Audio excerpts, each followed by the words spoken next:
Bonjour et bienvenue dans une nouvelle vidéo qui est une première. C'est un peu une vidéo retour d'expérience par rapport à ma vie en Corée du Sud, puisque je vais vous faire un top 5 des choses qui sont pour moi des plus choquantes en Corée du Sud. Évidemment, c'est vraiment par rapport à un ressenti personnel, et j'expliquerai un petit peu pourquoi à chaque fois.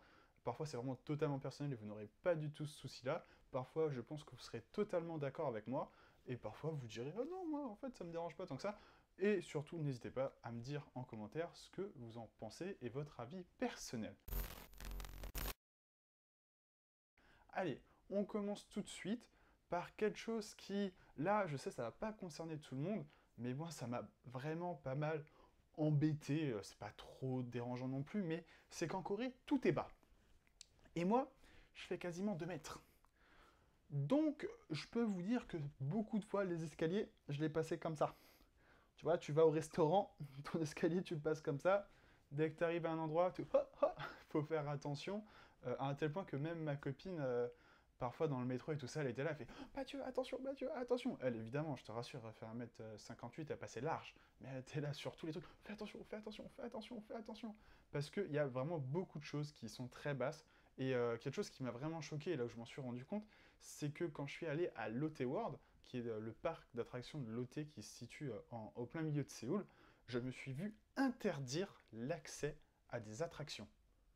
Interdire l'accès à des attractions parce que j'étais trop grand. C'est-à-dire que les mecs, ils se sont dit, il y a un maximum, la taille maximum pour cette attraction, c'est 1m90 ou 1m95, j'ai plus en mémoire, mais il faut bien se rendre compte, tu vois, genre, jamais de ma vie, je me suis dit, un jour, je pourrais pas faire une attraction dans une fête foraine, à Astérix, à Disneyland. Jamais je me suis dit, je vais aller dans un parc et je pourrais pas faire une attraction. Et ben en Corée, c'est arrivé. Je suis d'accord, ce point-là, ça va pas tous vous concerner. Déjà, les femmes, c'est plutôt rare une femme qui fait quasiment 2 mètres.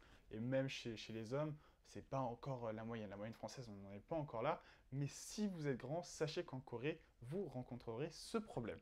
Un autre problème que vous allez tous rencontrer, et là qui va concerner femmes et hommes, alors ça fait de moins en moins, j'ai l'impression, il y a d'autres youtubeurs qui en ont parlé, ou d'autres blogs qui en ont parlé, c'est le fait d'arriver dans des toilettes, et que le papier, tu le jettes pas dans les toilettes, mais dans une poubelle à côté. Et ça, moi, j'ai eu le choc direct, parce que quand je suis arrivé en Corée, je suis allé dans un guest house qui faisait ça. Et là, il n'y a pas eu de répit, tu sais, ça n'a pas été... J'étais pas prêt, enfin, je le savais. Je me suis dit, ça se trouve, ça va m'arriver. Mais sauf que là, ça a été vraiment... J'arrive de l'aéroport, je pose ma valise, tu fais quoi? Tu vas aux toilettes, et tu vois, pas de toilettes, pas de papier dans les toilettes, mettez les papiers dans la poubelle à côté. Là, tu fais, non, bah non, bah non. Et tu fais, bah si. Et tu le sens. Et tu fais, ah, dommage. Mais bon, ça choque la première fois. Je suis resté à peu près une semaine de mémoire dans ce guest house. Puis tu t'y habitues, hein, tu fais avec, c'est pas très grave. Mais la première fois, c'est vrai que ça te choque. Et après, en fait, ouais, si dès que tu rentres, c'est plutôt embêtant. Et d'ailleurs, un petit point aussi pour rester dans cet univers, comme ça on va faire un gros point univers, tout ce qui est pipi caca. Euh, les toilettes dans les maisons en Corée du Sud sont quasiment tout le temps dans la salle de bain. Je sais qu'en France en général, et c'est mon cas, personnellement on aime bien que les toilettes et la salle de bain soient séparées, mais en Corée du Sud, non, c'est souvent, très souvent, mis ensemble dans les maisons. C'est pas du tout choquant, hein, c'est juste comme ça. Et par contre, un autre truc choquant, je sais pas, si vous êtes déjà allé en Corée du Sud, n'hésitez pas à me dire dans les commentaires si vous avez eu ce même ressenti ou non, mais personnellement, euh, je suis allé voilà, vraiment plein de fois à Hanyang University, j'étais en échange universitaire en Corée du Sud, et voilà, déjà en Corée, j'avais pas de problème à utiliser les toilettes publiques, et j'ai jamais entendu autant de personnes avec la chiasse. Vraiment, je, je le dis de façon très crue, hein, c'est très direct, mais j'ai jamais entendu autant de paix diarrheux de ma vie en si peu de temps. Donc je sais pas, ça se trouve, c'est juste moi, j'ai pas eu de chance. Je tombais tout le temps sur des mecs qui avaient la colique, ou alors si c'est vraiment tout le temps comme ça. N'hésitez pas, si vous êtes allé en Corée du Sud et que vous avez utilisé toilette publique, n'hésitez pas à me le dire en commentaire, mais honnêtement, une fois sur quatre, quand j'allais aux toilettes, il y avait un mec qui avait la coulante à côté de moi. Et ça m'a plutôt étonné. Je trouvais que ça faisait quand même beaucoup de monde en peu de temps. Pour passer sur un autre point qui est choquant, et là, il y aura une vidéo hein, d'ailleurs sur ce qui m'a le plus impressionné en Corée, ça va arriver. Et là, c'est un point qui va se retrouver dans les deux vidéos, c'est la notion de respect. La notion de respect en Corée, elle est vraiment très différente par rapport à la France. C'est un respect qui est différent, donc on peut comparer, hein, dire voilà, en Corée on fait plus ça, par rapport à la France on fait ça, mais parfois c'est impressionnant, c'est très très bien, très louable, et parfois c'est vraiment très choquant de se dire comment est-ce qu'on peut s'en battre les couilles autant que ça des autres. C'est un peu vulgaire, je suis désolé, dans toutes mes vidéos, voilà, je suis pas vulgaire, machin, mais là c'est vraiment un truc. Euh, Moi j'ai été. Là où ça m'a choqué, alors déjà t'as le truc de base, tu le remarques assez rapidement en Corée, c'est quand t'arrives dans le métro, ça te pousse, t'as personne qui va te dire pardon. Moi au début j'étais là, j'étais en mode ça y est, non mais ça se trouve c'est parce que Mathieu, t'es blanc. Les mecs ils se disent voilà, t'es blanc, ils savent que t'es étranger. Je savais très bien qu'en Corée, anglais ça se parle pas trop, ils disent ah vas-y, il est blanc. Je sais très bien que les Coréens sont timides, donc les mecs, je me suis dit, ouais, ils sont là, il est blanc, donc je peux pas lui parler en coréen, il va pas comprendre. Je parle pas anglais, donc je vais rien dire. C'est pas grave. Au début, honnêtement, je me suis dit, c'est pas raciste. Je me suis pas dit, ouais, c'est un truc raciste parce que je suis étranger, ils s'en foutent de moi. Mais je me suis dit, je sais qu'ils sont timides et ils osent pas me dire pardon. Et après, hein, en fait, je me suis rendu compte que non, en fait, même entre eux, ils se disent pas pardon quand ils se poussent.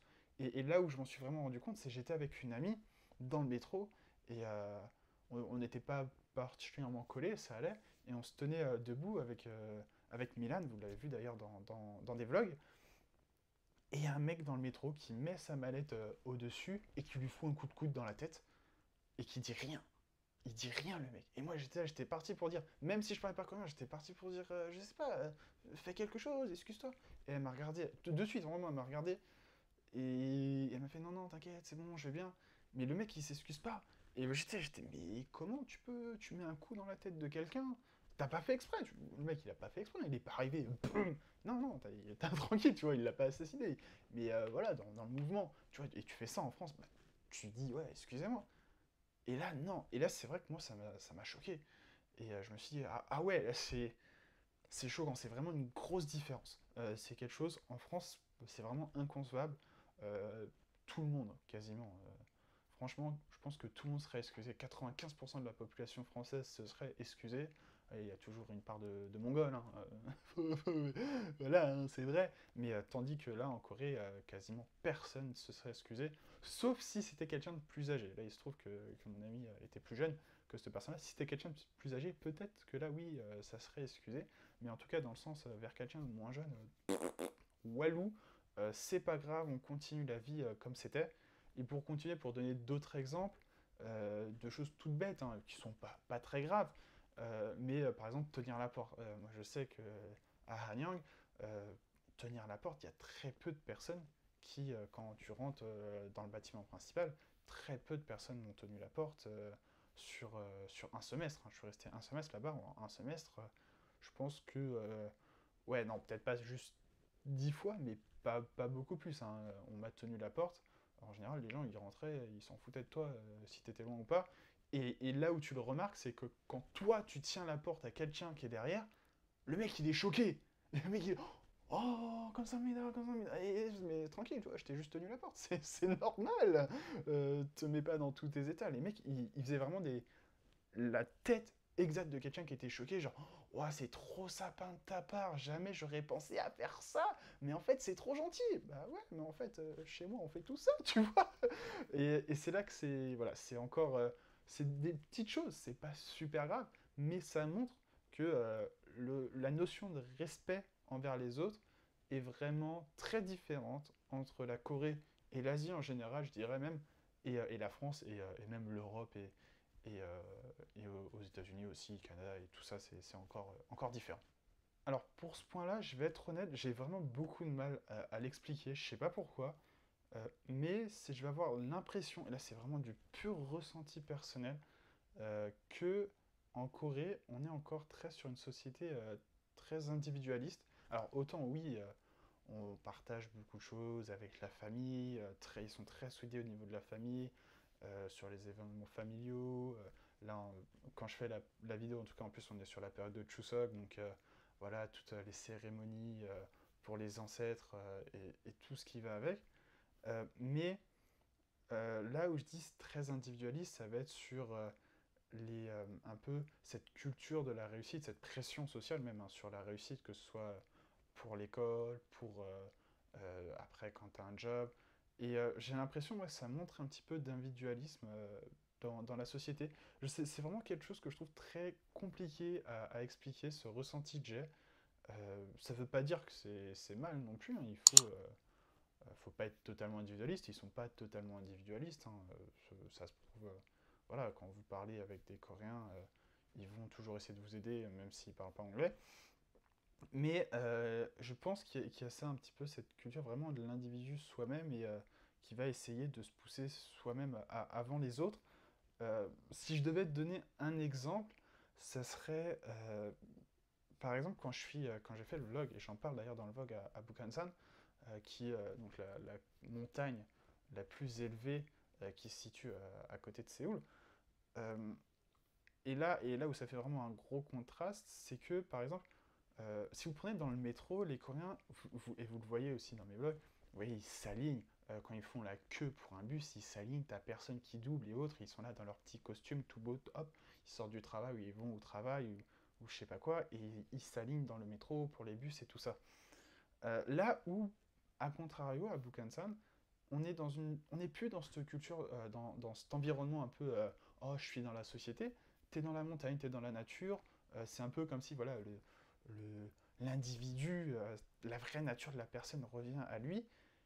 Et là, la notion de faire la queue, mon gars, elle a disparu. Vraiment, alors pas pour tout le monde, mais le nombre de personnes qui, qui passait sur les côtés, qui est là en mode ouais bah non moi je ferai pas la queue, il passe devant tout le monde et puis bah forcément arrivé au bout, bah, à un moment donné la queue tu sais ça fait comme ça, et puis à un moment donné t'as plus qu'une personne et du coup ils ont doublé tout le monde. Il fait bah ouais mais non en fait ça se passe pas comme ça, tu vois, tu te mets derrière, t'attends, pourquoi tu fais ça? Non fais pas ça.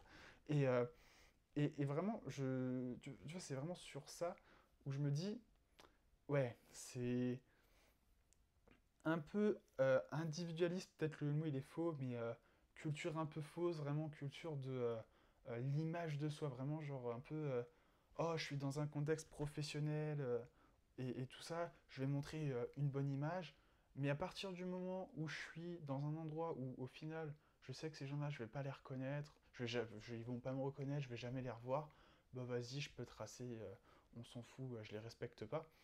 Et, et boum, et j'y vais, et ils s'en foutent de ta poire, ils te passent devant, ils font pas la queue, et ils s'en tapent les reins de toi. Euh, j'ai un peu ce ressenti-là. Pour donner un autre exemple aussi, par exemple, ça fera la transition sur le point prochain. Euh, les poubelles, par exemple, en Corée du Sud, ça existe, hein. Si vous allez dans les grandes tours, vous allez avoir des poubelles comme on a en France, mais sinon, dans les maisons individuelles, il n'y a pas de poubelle dehors. C'est-à-dire qu'à l'intérieur, ils font un tri sélectif ultra poussé, ils ont 3 sacs, j'en reviendrai à la rigueur dessus dans une autre vidéo, mais une fois dehors, ils vont pas avoir leur poubelle ou une poubelle de quartier. Ils vont mettre ça dans la rue. L'histoire derrière ça, j'ai demandé à une amie pourquoi est-ce que les gens mettent la poubelle dans la rue? Ça fait sale, tu vois. Et elle m'a dit, bah en fait avant il y avait des poubelles comme ça individuelles, mais il fallait payer. Du coup, les gens, tu payais au poids. Du coup, ce que les gens ils faisaient, c'est que bah, ils se baladaient dans la rue et ils mettaient dans la poubelle des autres. Et tu vois, et ça reprend vraiment cet exemple-là, cet exemple de dire ah bah je suis dans la case, ouais hop, je suis dans la rue, pendant qu'on me voit pas, choup, je mets mes merdes, je mets ma poubelle dans la poubelle de l'autre, comme ça c'est l'autre qui paie pour moi. Et du coup, ça se terminait que t'avais un mec qui avait une poubelle et qui payait pour tout le quartier. Et forcément, après, bah, le mec qui paie la poubelle pour tout le quartier, il fait, bah, il est bien gentil, tu vois, mais non, non, il va pas payer pour tout le monde. Et, tu vois, c'est vraiment un peu je sais pas si j'arrive, je trouve pas le bon terme. C'est pas vraiment individualiste, c'est un peu cacher soi, que, bah, c'est pas être escroc non plus, mais c'est essayer de trouver les failles. C'est vraiment ça. Voilà, je sais pas vraiment mettre le terme dessus, mais c'est cette image-là qui peut choquer lorsqu'on s'intéresse à la culture, et surtout si vous avez un peu l'image de la K-pop toute belle, tout propre, des K-dramas tout beau, tout propre, et que vous arrivez là-dedans. Personnellement, j'avais pas cette image-là, parce que ça, je m'étais pas trop intéressé avant, mais tu regardes, tu fais ah ouais, en fait, vous êtes comme ça, les mecs. En fait, vous êtes comme chez nous, quoi. Et alors qu'on te vend un truc où non, en fait, tout le monde respecte tout le monde, et jamais ça se passerait là-bas, mais bien sûr que si, que ça se passe aussi. Et comme je disais, je vais passer du coup sur le dernier point. Ça fait vraiment une très très bonne transition parce que le dernier point, ce sont les poubelles. Et les poubelles, il y a deux points dedans. Premièrement, des poubelles publiques. Le fait que si tu te balades en Corée du Sud et que tu as quelque chose à jeter, bah, aie des poches sur toi ou aie un sac pour le mettre parce que les poubelles sont rares en Corée du Sud, même si c'est très propre. Et on en reviendra dans la prochaine vidéo, dans la vidéo sur les choses qui sont impressionnantes. C'est très propre, mais il n'y a pas de poubelle. Donc si tu as quelque chose à jeter, bah, tu peux marcher 10 minutes, un quart d'heure, voire plus, sans croiser de poubelle. Et ça, franchement, ça étonne vraiment. Même moi qui viens pas d'une grosse ville, j'ai des poubelles de façon assez régulière. Et je croise beaucoup plus de poubelles là où j'habite que sur Séoul. Alors que, voilà, en termes de personnes, il y a beaucoup moins de monde. Soyons honnêtes. Et donc, ça, ouais, faut être prêt. Faut le savoir. Et quand tu le sais pas, ça te choque. Ça te choque. Tu peux vivre avec, hein, je te rassure. J'ai pas fait de dépression à cause de ça. Mais ça choque. Le deuxième point, c'est ce que je disais avant. C'est vu qu'il n'y a pas de poubelle dans les maisons. Enfin, pas à l'intérieur, mais à l'extérieur de la maison. Tu n'as pas de poubelle. Tu sors pas ton sac poubelle pour mettre dans une plus grosse poubelle, dans un container de poubelle, en fait. Les gens mettent ça, comme je le disais, dans la rue. Ils mettent ça donc, uniquement le soir, hein, pas dans la journée, vraiment, n'importe quoi, peut-être à partir de 18h, tu vois. 18-20h, ils commencent à mettre ça dans la rue. Mais c'est très étonnant. Parce que, autant dans la journée, ça va être propre, il n'y a pas trop ça dans les quartiers vraiment très touristiques. Si tu es vers City Hall et tout ça, si tu es vers la mairie de Séoul, tu vas pas avoir ça. Si tu es vers l'un des palais, tu n'auras pas trop ça. Mais si tu fais 3-4 virages, tu vas dans 3-4 rues et que tu termines dans une ruelle, tu vas l'avoir. Et ça peut être étonnant parce que tu peux avoir vraiment des montagnes de poubelles. Évidemment, les gens tassent tout au même endroit, hein, ils évitent, ils font pas non plus des petits paquets juste à leur porte, ils tassent tout au même endroit. Et, euh, et ouais, on n'a pas ça en France, quoi. Ça te fait vraiment un effet déchetterie à un seul endroit.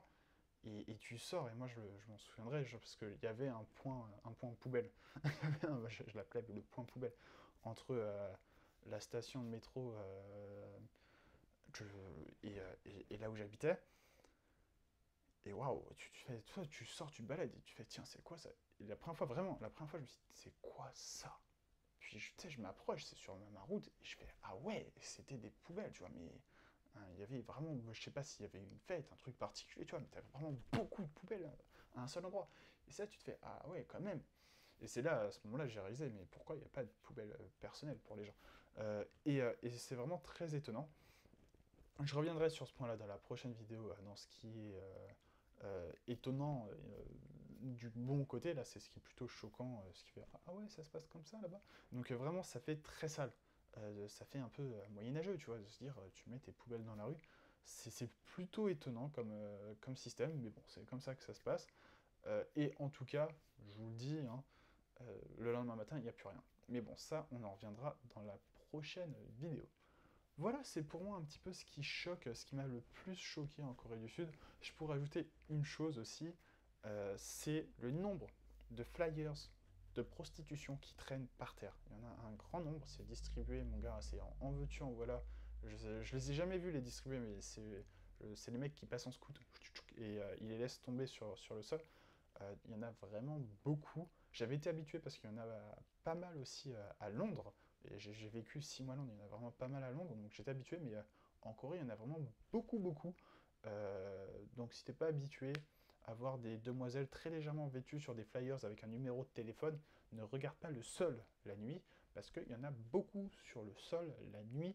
Euh, je vais pas dire partout, mais dans beaucoup d'endroits où je me suis baladé le soir, il y en avait. Donc fais attention à toi et n'appelle pas le numéro. Non, non, non, non, non. C'est pas une bonne idée. Non, non, non, non, non. et tu veux pas d'embrouille avec la police coréenne. Non, non, non, non, non. Donc, fais pas le mongol, tu laisses ça par terre, tu prends pas le numéro, tu n'appelles pas le numéro, tu n'envoies pas de SMS au numéro, tu n'ajoutes pas le numéro sur Kakao, tu le laisses ça de côté et tu fais pas de bêtises. Voilà, c'est vraiment pour moi les choses qui m'ont le plus choqué, je dirais, en Corée du Sud. Si vous êtes allé en Corée du Sud, que ce soit sur des échanges universitaires, donc sur du long terme, si vous avez travaillé là-bas ou si vous êtes juste parti en vacances, n'hésitez pas à me dire en commentaire ce que vous avez ressenti, ce qui vous a choqué, si vous êtes d'accord avec ce que j'ai dit ou pas d'accord, n'hésitez pas à me donner votre avis personnel, je serais très heureux d'en débattre avec vous, comme je l'ai fait sur les précédentes vidéos, et notamment sur la vidéo entre la guerre économique entre le Japon et la Corée du Sud. Encore une fois, merci, n'hésitez pas à partager, à commenter, à liker, et surtout à vous abonner pour ne pas rater toutes mes vidéos qui sont sur le thème de la Corée du Sud, et vraiment très large. Cuisine, actualité, voilà, maintenant des retours d'expérience et même des cours de coréen. Bref, vraiment plein de choses très intéressantes, alors n'hésitez pas à vous abonner. Encore une fois, merci de m'avoir suivi pour cette vidéo, et à bientôt.